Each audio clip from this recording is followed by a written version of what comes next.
महाभारत में हमें पांडवों और कौरवों के बीच महायुद्ध का वर्णन मिलता है। महाभारत की कहानी अलग अलग विद्वान अलग अलग तरीके से व्याख्या करते हैं। इससे हमें महाभारत की अनसुनी कहानियों के बारे में पता चलता है। ऐसी ही एक अनसुनी कहानी द्रौपदी की है। जब वो अपने सबसे बड़े राज का खुलासा अपने पतियों के सामने करती है। द्रौपदी के 5 पति थे और उसका धर्म था कि वो अपने सारे पतियों से समान प्रेम करे, पर वो अर्जुन से सबसे ज़्यादा प्रेम करती थी।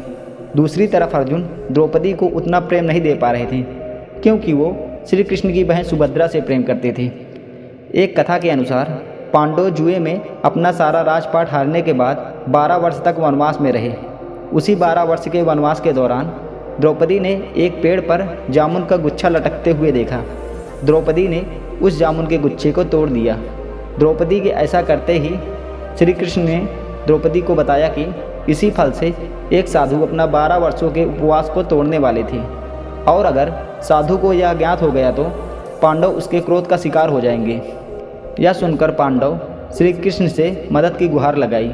भगवान श्री कृष्ण ने पांडवों से कहा, उन्हें उस पेड़ के नीचे जाकर अपने सारे राज बताने होंगे, तब ये फल ऊपर जाकर पेड़ पर पुनः लग जाएगा और तुम लोग साधु के प्रकोप से बच जाओगे।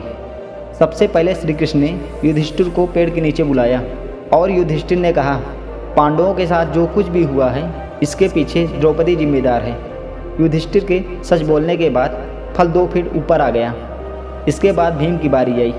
भीम ने कहा, मैं धृतराष्ट्र के सभी पुत्रों को मार दूंगा। और भीम ने यह भी बताया कि खाना, नींद और लड़ाई के प्रति उसका लगाव कभी भी कम नहीं होता। इसके बाद फल 2 फीट और ऊपर आ गया। अब अर्जुन की बारी आई।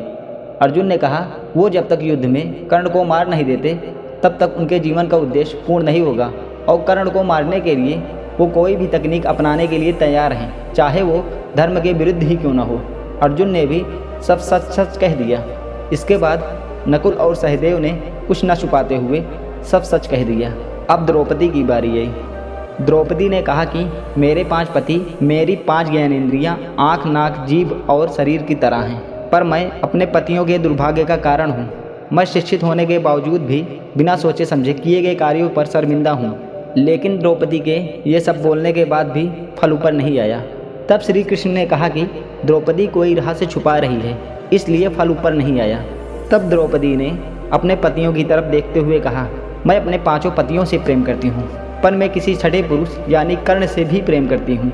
मैंने जाति की वजह से कर्ण से विवाह नहीं किया, लेकिन मुझे इस बात का पछतावा है।